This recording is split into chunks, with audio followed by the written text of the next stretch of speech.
Hello friends, July 27th editorials பார்க்கலாம். இன்றைக்கி 2 editorial தான் important. First one, second shot at the power.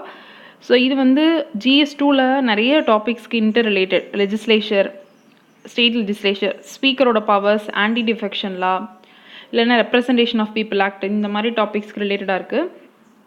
So இதோட background, இந்த ஆர்டிக்கல் வந்து கர்நாடகா ஸ்டேட் அசம்பிளியில் இருக்கக்கூடிய அந்த கிரைசிஸை வச்சு தான் எழுதியிருக்காங்க. ஸோ இது வந்து பேக்ரவுண்ட் நமக்கு தெரியணும். ஸோ கர்நாடகா ஸ்டேட் அசம்பிளியை பொறுத்தவரை அந்த லெஜிஸ்லேச்சர் வந்து bicameral legislature Karnataka. So upper and lower house இருக்கும். அதில் ஸ்டேட் அசம்பிளியில் டோட்டல் ஸ்ட்ரென்த் வந்து 225. ஸோ இதுக்கு முன்னாடி ஒரு 2 டேஸ்க்கு முன்னாடி வர ஆட்சியில் இருந்தது யார் அப்படின்னா அண்ட் காங்கிரஸ் ஜனதாதள். ஸோ இவங்களுடைய கோயலிஷன் கவர்மெண்ட் தான் ஆட்சியில் இருந்தது. காங்கிரஸ்க்கு வந்து ரொம்ப கம்மியான சீட்டு தான். அவங்க வந்து ஜனதாதளோட கோயலிஷன் வச்சுருந்தாங்க. ரைட். இப்போ இவங்களுடைய ஆட்சி வந்து நம்பிக்கை வாக்கெடுப்பில் வந்து தோற்று போயிடுறாங்க. அப்போ ப்ரெசன்ட் ஸ்டேட்டஸில் வந்து கவர்னர் என்ன பண்ணுறாரு அப்படின்னா எடியூரப்பா, ஸோ பிஜேபியோட எடியூரப்பாவை வந்து நீங்கள் ஆட்சி அமைக்க வாங்கன்னு சொல்லி அழைக்கிறாரு. ஸோ நமக்கு தெரியும், மெஜாரிட்டியாக இருக்கிறவங்கள சிங்கிள் மெஜாரிட்டி பார்ட்டியை தான் வந்து ஆட்சி அமைக்க அழைப்பாங்க. ஸோ இந்த கர்நாடகா ஸ்டேட் அசம்பிளியை பொறுத்தவரை பிஜேபி வந்து 106 சீட்ஸ் வந்து வச்சுருக்காங்க. எம்எல்ஏஸ் வந்து 106 எம்எல்ஏஸ் வச்சுருக்காங்க. பட் ஸ்டார்டிங் இந்த டேர்முக்கு முன்னாடி வந்து இந்த பிஜேபி அழைக்கும் பட்சத்தில் அவங்களால அந்த மெஜாரிட்டியை ப்ரூவ் பண்ண முடியல. அந்த கேப்பில் தான் வந்து இந்த கோயலிஷன் கவர்மெண்ட் ஃபார்ம் பண்ணுறாங்க. இப்போ ஆல்ரெடி வந்து பிஜேபியால் மெஜாரிட்டி ப்ரூவ் பண்ண முடியாத ஒரு கட்சியை திருப்பி ஆட்சிக்கு அழைக்கும் போது அகெயின் வந்து செகண்ட் சான்ஸ் கொடுக்குறாங்க இல்லையா? அப்போ அவங்களால அகெயின் ப்ரூவ் பண்ண முடியுமா அப்படின்றதான் ஃபஸ்ட் லைனில் இந்த ஆர்டிக்கிளில் எழுத ஆரம்பிக்கிறாங்க. ஸோ இங்கே நம்ம என்ன பார்க்கணுன்னா, இப்போ இருக்க சுச்சுவேஷன் படி இந்த 225 அதில் வந்து 3 எம்எல்ஏஸ் வந்து ஆல்ரெடி வந்து டிஸ்குவாலிஃபை பண்ணப்பட்டுட்டாங்க ஸ்பீக்கர்னால. ரீசன் என்ன அப்படின்னா, இந்த ஆல்ரெடி ஒரு 15 லெஜிஸ்லேச்சர்ஸ் இந்த நம்பிக்கை வாக்கெடுப்பில் வந்து ஆப்சண்ட் ஆகிட்டாங்க. ஓகேவா? ஸோ இந்த 15 லெஜிஸ்லேட்டர்ஸில் நார்மலாக நமக்கு ஆன்டி டிஃபெக்ஷன் லா படி என்ன நமக்கு தெரியும், ஒரு பார்ட்டியோட விப் வந்து என்ன சொல்கிறாரோ, இப்போ இந்த ஒரு ஓட்டிங் வந்து இப்படி பண்ணணும் அப்படின்னு சொல்லும்போது கண்டிப்பாக வந்து அவங்க அந்த அவையில் ப்ரெசென்ட் ஆகி அந்த கட்சியோட விப் சொன்னதுக்கு ஏற்ற மாதிரி ஓட் பண்ணணும். அப்படி இல்லைனா வந்து ஸ்பீக்கர் அவங்க மேலே வந்து ஆன்டி டிஃபெக்ஷன் லா படி அவங்கள டிஸ்குவாலிஃபை பண்ணலாம்னு நமக்கு தெரியும். ஸோ இந்த இடத்துல வந்து 13 பேரில் 3 பேரை மட்டும் டிஸ்குவாலிஃபை பண்ணியிருக்காங்க. மீதி பேரோட ரிசைக்னேஷன்ஸ் அவங்க வந்து ரிசைன் பண்ணியிருக்காங்க. அதை வந்து இந்த ஸ்பீக்கரோட வந்து அக்செப்ட் பண்ணாமல் அப்படியே வந்து வச்சுருக்காரு. ஸோ இது போல் வந்து ஸ்பீக்கரோட ஆக்டிவிட்டீஸ்லையும் நிறைய வந்து கொஷின் மார்க் இந்த இடத்துல பண்ணப்படுது. ஸோ அது அடுத்தது நம்ம ஸ்பீக்கரோடைய இஷ்யூஸ் வந்து பார்க்கலாம். ஃபஸ்ட்டு வந்து இதை வந்து பார்த்துருவோம். ஸோ இப்போ இருக்க ப்ரெசன்ட் ஸ்டேட்டஸ் என்ன, 225ல் 3 டிஸ்குவாலிஃபை ஆகிட்டாங்க. அப்போ ரிமைனிங் வந்து 222. அப்போ 222ல் வந்து மெஜாரிட்டி வந்து இப்போ பிஜேபி வந்து ப்ரூவ் பண்ண வேண்டிய சுச்சுவேஷனில் இருக்காங்க. ஆல்ரெடி 106 எம்எல்ஏ இருக்காங்க. அப்போ 222ல் மெஜாரிட்டி அப்படின்னா 112 இதுதான் வந்து மெஜாரிட்டி ப்ரூவ் பண்ணணும். அப்போ இதில் ஒரு கொஷின் மார்க் வருது.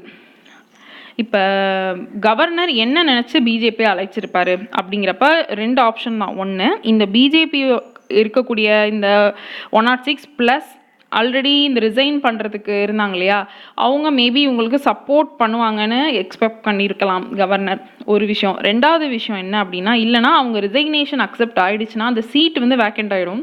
இப்போ சீட்டு வேக்கண்ட் ஆகிடுச்சுன்னா திருப்பி பை எலெக்ஷனில் அகெயின் வந்து பிஜேபி அந்த எக்ஸ்ட்ரா ஒரு 7-8 சீட்டை வின் பண்ணி அதை ஃபில் பண்ணணும். இது 2 ஆப்ஷன் தான். பட் இதுவுமே வந்து கான்ஸ்டிடியூஷனலாக வந்து இதில் நிறைய வந்து லூப் ஹோல்ஸ் இருக்குது. ஓகே. ஸோ இந்த பாலிட்டிக்ஸ் என்ன சொல்கிறோன்னா, மாரல் இல்லாத ஒரு பாலிட்டிக்ஸ், எத்திக்கலாக இருக்கா அப்படின்ற கொஷின் வரும்போது இல்லை. அப்புறம் இன்னொரு வார்த்தை சொல்கிறாங்க ஸ்கல்டகரி அப்படின்னு சொல்லிட்டு. ஸோ அதுவும் வந்து இந்த மாதிரி அண்டர் கிரவுண்ட் பாலிட்டிக்ஸ் பண்ணி பிஜேபி வந்து இந்த ஆட்சியை பிடிக்கிறாங்க அப்படிங்கிற மாதிரி கிரிட்டிசைஸ் பண்ணியிருக்காங்க. பிகாஸ் இதில் இன்னொரு ஒரு கொஷின் இருக்குது. ஆர்டிக்கல் 164 மென்ஷன் பண்ணியிருக்காங்க பாருங்கள். ஸோ ஆர்டிக்கல் 164 ஆஃப் 1B இதுபடி ஒரு பர்சன் வந்து அவருடைய அந்த எம்எல்ஏ சீட்டை வந்து வெக்கேட் பண்ணுறாரு அப்படின்னா அதில் 2 ஆப்ஷன் இருக்குது. In case if is disqualified because of defection, டிஸ்குவாலிஃபிகேஷன்லேயே டிஃபெக்ஷன் மூலமாக ஆனாங்கன்னா, வேறு ஏதாவது ஒரு சப்போஸ் எலெக்ஷன் கமிஷன் வந்து டிஸ்குவாலிஃபை பண்ணுறது வேறு, ஸ்பீக்கர் வந்து இந்த டிஃபெக்ஷனுக்கு டிஸ்குவாலிஃபை பண்ணுறது வேறு. இன்கேஸ் ஸ்பீக்கர் மூலமாக ஆன்டி டிஃபெக்ஷன் லா மூலமாக டிஸ்குவாலிஃபை ஆனாங்க, அந்த ரூட் வழியாக டிஸ்குவாலிஃபைடுனா அவங்க வந்து re-election could not become a minister without being re-elected to the houseன்னு சொல்லியிருக்காங்க. ஸோ இது நம்ம எப்படி புரிஞ்சுக்கணும்? இப்போ நம்ம சொன்னோம் இல்லையா, அந்த 15 பேரில் 12 பேர் வந்து அகெயின் வந்து அவங்க ரிசைக்னேஷன் பெண்டிங்கில் இருக்குது. இன்கேஸ் வந்து அவங்க பிஜேபிக்கு சப்போர்ட் கொடுக்குறாங்கன்னு வச்சுக்குவோம். இன்கேஸ் பிஜேபிக்கு அவங்க சப்போர்ட் கொடுத்தாங்கன்னா என்ன ஒரு அண்டர் கிரவுண்ட் பாலிடிக்ஸ் மூலமாக என்ன சொல்லியிருப்பாங்கன்னா, அவங்களுக்கு வந்து எய்தர் நீங்கள் டிஸ்குவாலிஃபை ஆனால் கூட, இன்கேஸ் அவங்க வந்து எம்எல்ஏ பதவியே லூஸ் ஆனால் கூட உங்களுக்கு நாங்கள் மினிஸ்டர் போஸ்ட் நாங்கள் தரோம் அப்படின்ற மேபி ஒரு அண்டர் கிரவுண்டு ஒரு டைப் இருக்கலாம், ரைட்டா? பட் இந்த இடத்துல தான் ஸ்பீக்கரோட ரோல் வருது. இன்கேஸ் ஸ்பீக்கர் வந்து ஆன்டி டிஃபெக்ஷன் லா மூலமாக டிஸ்குவாலிஃபை பண்ணிட்டார்னா, அவர் திருப்பி அந்த எலெக்ஷனில் நின்று அந்த சீட்டில் எம்எல்ஏ ஆகிற வரைக்கும் அவரால் மினிஸ்டர் அப்படிங்கிற போஸ்ட்டுக்கு வர முடியாது. இது கொஞ்சம் நம்ம அண்டர்ஸ்டாண்ட் பண்ணிக்கணும். ஆன்டி டிஃபெக்ஷன் லா மூலமாக டிஸ்குவாலிஃபை ஆனால் அவரால் அந்த சீட்டை வின் பண்ணி வர வரைக்கும் he cannot become a minister. ஆனால் அதர் கேசஸில் நார்மலாக எந்த ஒரு எம்எல்ஏவும் இல்லாமல் இருந்தால் கூட மினிஸ்டர் ஆகலாம். ஸோ அதுதான் டிஃப்ரென்ஸ் இங்கே சொல்கிறாங்க. ஸோ இந்த இடத்துல கிரிட்டிக்கல் ரோல் ஃபார் ஸ்பீக்கர் இருக்குது. ஸ்பீக்கருடைய ரோல் வந்து இந்த கர்நாடகா ஸ்டேட் அசம்பிளி இஷ்யூவில் ரோல் ப்ளே பண்ணும். இப்போ ஸ்பீக்கருடைய செகண்ட் பார்ட்டில் ஸ்பீக்கருடைய ரோலை வந்து பேசியிருக்காங்க. அவருடைய இந்த அப்ரோச் எப்படி இருந்துச்சு, அதிலோடைய கிரிட்டிசிசம். பிகாஸ் ஸ்பீக்கருடைய ஆக்ஷன்ஸை பொறுத்தவரை எந்த மாதிரி எடுத்திருக்காருன்னு பார்த்தீங்கன்னா, செலக்டிவாக வந்து 3 பேரை வந்து அவர் டிஸ்குவாலிஃபை பண்ணியிருக்காரு. அதை வந்து கொஷின் பண்ணுறாங்க. பிகாஸ் ரிசைக்னேஷன் கொடுக்கும்போது நம்மளுடைய இந்த ஆன்டி டிஃபெக்ஷன் லா அவருடைய ஷெடியூல் 10 படி ஸ்பீக்கருக்கு என்ன பவர்னால் அதை அக்செப்ட் பண்ணிக்கிட்டு அவங்கள வந்து எய்தர் ஹீ கேன் டிஸ்குவாலிஃபை, இல்லைனா அதை வந்து அப்படியே இது பண்ணலாம், எஸ் ஆர் நோ தான். பட் அதை வந்து போஸ்ட்பான் பண்ணி டிலே பண்ணுறதுக்கு வந்து எந்த ஒரு பவரும் இல்லை அப்படின்னு சொல்கிறாங்க. ஸோ இங்கே ஃபஸ்ட் பாயிண்ட் பாருங்கள், இட்ஸ் அ மேனர். எந்த மேனரில் ஸ்பீக்கர் அவர் இந்த அப்ரோச் பண்ணாரோ அது வந்து it's a threat to the autonomy of legislator in a general sense. So question வந்து ஸ்பீக்கர் வெர்சஸ் லெஜிஸ்லேட்டர்ஸ், எம்எல்ஏஸ் இருப்பாங்களா, அவங்களுக்குரிய அந்த டசில் அது கேட்டாங்கன்னா இதுதான் இந்த answer. Because delay in the acceptance of resignation வந்து தவறு. அவருக்கு விருப்பப்பட்ட நேரத்தில் அக்செப்ட் பண்ணிக்கிறதும் அதை தள்ளி வைக்கிறதும் தவறு. Second point, secondly, does the power to scrutinise legislature resignation letter for its voluntary nature extend to rejecting it even if it is in correct ஃபார்மட்னு சொல்கிறாங்க.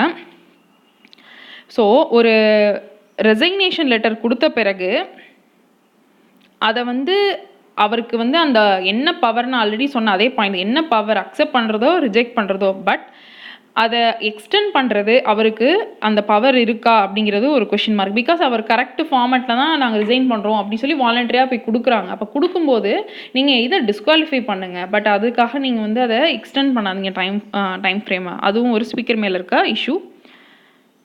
அதே போல் அவருடைய மேனர், டிஸ்குவாலிஃபிகேஷன் ஆஃப் 3 எம்எல்ஏஸ் வந்து எந்த டைமில் பண்ணியிருக்காரு? ஆல்ரெடி வந்து பல மாதங்களுக்கு முன்னாடியே அந்த 3 எம்எல்ஏ வந்து ரிசைன் பண்ணிட்டாங்க. பட் இந்த டைமில் அவங்கள டிஸ்குவாலிஃபை பண்ணியிருக்கீங்க, அதுதான்.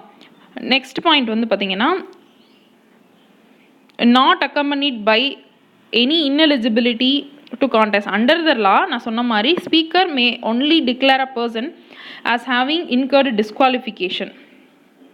Unlike other forms of disqualification, the one under the anti-defection provisions is not accompanied by any ineligibility to contest. இதுவும் ஒரு முக்கியமான பாயிண்ட். இன்கேஸ் வந்து ஆன்டி டிஃபெக்ஷன் லா மூலமாக அவங்க டிஸ்குவாலிஃபை பண்ணிட்டா அவங்க அகெயின் வந்து கண்டெஸ்ட் பண்ணிக்கலாம். இன்னொரு அடுத்த பை எலெக்ஷன் வரும்போது அவங்க கண்டெஸ்ட் பண்ணிக்கலாம். இப்போ தமிழ்நாடு எலெக்ஷன்ஸ்லேயே வந்து இந்த கட்சி தாவினாங்கன்னு சொல்லி அவங்கள தடை பண்ணாங்க. அமமுகலேருந்து திருப்பி கண்டெஸ்ட் பண்ணாங்க. ஸோ அதுவும் ஒரு முக்கியமான பார்க்கணும். ஸோ இந்த இடத்துல ஸ்பீக்கர் எந்த மாதிரி முடிவு எடுக்கிறாரோ அதை பொறுத்து தான் இன்னும் ஃபர்தர் வந்து ஸ்டெப்ஸ் வந்து போகும். ஆல்சோ என்ன சொல்கிறாங்கன்னா, இதை வந்து கான்ஸ்டியூஷன் எந்த அளவுக்கு வந்து ஒவ்வொருத்தருடைய அந்த பார்வைக்கு ஏற்ற மாதிரி ட்விஸ்ட் அண்ட் டர்ன் பண்ணிக்கிறாங்க. ஸ்பீக்கர் ஒரு மாதிரியும் மேபி வந்து இந்த லெஜிஸ்லேட்டர்ஸ் வந்து ஒரு மாதிரியும் மாற்றிக்கிறாங்க. ஸோ பொலிட்டிக்கல் லாயாலிட்டிஸ் வந்து மாறி மாறி வந்து பெண்டுலம் மாதிரி மாறுதுன்னு சொல்கிறாங்க. ஒரு பக்கம் வந்து இந்த கொயலிஷனுக்கு சப்போர்ட் பண்ணாங்க, திடீர்னு வந்து ரிசைன் பண்ணிட்டு பிஜேபிக்கு சாதகமாக போகிறாங்க இல்லையா, அதை தான் இங்கே சொல்கிறாங்க. ஸோ கன்ஃபியூஷன் வந்து ரிசல்ட் ஆகிருக்கு. ஸோ இந்த ஆர்டிகளை பொறுத்தவரை இப்போ இருக்க ப்ரெசன்ட் சிச்சுவேஷன் ஸ்பீக்கருடைய அந்த பவர்ஸும் கொஸ்டின் பண்ணியிருக்காங்க. இது கண்டினியூ ஆகும் அந்த இஷ்யூ. நம்ம கண்டினியூ ஆகும்போது அடிஷ்னல் பாயிண்ட்ஸ் அப்போ பார்த்துக்கலாம். ஸோ இந்த ஆர்டிக்கல் பிஜேபி பற்றி தேவையில்லை. ஸோ இந்த சென்ட்ரல் ஆர்டிக்கலும் தேவையில்லை. பிரிட்டனுடைய நியூ பிரைம் மினிஸ்டர் பற்றி பேசியிருக்காங்க. நெக்ஸ்ட் லாஸ்ட் வந்து unravelling of a kidney racket. So இது வந்து என்னென்னா நேஷ்னல் கேபிட்டல் ரீஜன் டெல்லியை பொறுத்தவரை இல்லீகல் ஆர்கன் ட்ரேட் வந்து ரொம்ப அதிகமாகிடுச்சு. ஸோ அந்த இஷ்யூஸ் எதனால் இருக்குது அப்படின்னு தான் பேசியிருக்காங்க. நம்மளுக்கு தெரியும் இப்போ ஆர்கன் டிரான்ஸ்பிளான்டேஷனில் நிறைய வந்து எத்திக்கல் இஷ்யூஸ் இருக்குது. ஸோ எத்திக்கல் ஆங்கிளில் கொஷின் வந்து கேட்கலாம். எந்த லா வந்து இதை வந்து தடுக்குது அப்படின்னு நமக்கு தெரிஞ்சிருக்கணும். முக்கியமான point transplantation of human organs and tissues act 1994 இருக்குது. ஸோ நம்ம நாட்டை பொறுத்தவரை இந்த ஆர்கன்ஸுக்கான டிமாண்ட் வந்து ரொம்ப அதிகமாக இருக்குது. நிறைய பேருக்கு வந்து இந்த மாட்டு அறுவை சிகிச்சை பண்ணுறதுக்கு கிட்னி லிவர் இதெல்லாம் தேவைப்படுது ஹார்ட். பட்டு அந்த டிமாண்டு சப்ளை கேப் வந்து அதிகமாக இருக்குது. ஸோ இந்த மிஸ்மேட்சை வந்து ஆல்வேஸ் என்ன ஆகும்னா வல்னரபிள் பீப்புள் புவர் பீப்புள் இருக்காங்க இல்லையா, ஸோ அவங்க தங்களுக்கு வந்து தேவையான ஒரு லைவ்லிஹுட்காக என்ன பண்ணுறாங்கன்னா தங்களுடைய அந்த ஆர்கன்ஸை விற்கிறதுக்கு ரெடியாக இருக்கும்போது அவங்கள எக்ஸ்ப்ளாய்ட் பண்ணுறாங்க மிடில் மென். ஸோ அவங்களுக்கு உரிய அந்த பணமும் கொடுக்குறதில்ல, அவங்களுடைய ஹெல்த்தும் வந்து பறி போயிடுது. ஸோ இதனால் அகெயின் வந்து பாவர்ட்டிக்கு தள்ளப்படுறாங்க. ஸோ இந்த இல்லீகல் ட்ரேடு த்ரைவ் ஆகிறதுக்கு ஒரு ரீசன் வந்து இந்த demand supply mismatch. Second point poverty. Third point வந்து இந்த லிங்க் இருக்குல்ல, nexus between the medical experts and the இந்த மாதிரி மிடில் மேன். ஸோ அதுவும் ஒரு ரீசன். அதே போல் இது ப்ராஃபிட்டபிளான ஒரு ட்ரேடாகவும் இருக்குதுன்னு சொல்கிறாங்க. ஸோ ஷார்ட் டைமில் அதிக ப்ராஃபிட் வந்து ஏர்ன் பண்ணுறதுனாலையும் இது த்ரைவ் ஆகுது.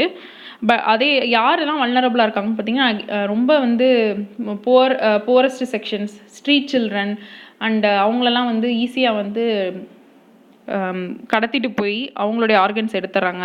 அதே போல் வந்து ரொம்ப ரூரல் ரீஜனில் இருக்கக்கூடியவங்களை வந்து ஏமாற்றி வந்து ஆர்கன்ஸ் வந்து டிரான்ஸ்பிளான்ட் பண்ணுறது. ஸோ இதுக்கான சட்டம் வந்து நம்மக்கிட்ட இருக்குது. நம்ம ஆல்ரெடி சொன்ன மாதிரி இந்த சட்டம் இருக்குது. ஸோ இந்த லெஜிஸ்லேஷன் படி ரெகுலேட் பண்ணும் இந்த ஆர்கன்ஸை வந்து removal, storage, transplantation of human organs இதை வந்து ரெகுலேட் பண்ணுறதுக்கும் இந்த லா வந்து சொல்லுது. அதே போல் கமர்ஷியல் எக்ஸ்ப்ளாய்டேஷன், கமர்ஷியல் டீலிங்ஸ் வந்து பண்ணக்கூடாதுன்னு சொல்லும். அதுக்கான என்ன தண்டனைங்கிறத நம்ம இந்த ஆக்டில் போய் பார்த்து ரெஃபர் பண்ணி எழுதி வச்சுக்கோங்க. ஸோ இதுதான் ப்ரிலிம்ஸ் ஆங்கிளில் தேவைப்படும். ஸோ மெயின்ஸ் ஆங்கிளில் இஷ்யூஸ் என்னன்னு பார்த்துட்டோம், அதுக்கான சொல்யூஷன். ஸோ அகெயின் நம்ம என்ன பண்ணோம், விஜிலன்ஸ் அதிகமாக இருக்கணும், அந்த நெக்ஸஸ் வந்து பிரேக் பண்ணணும்.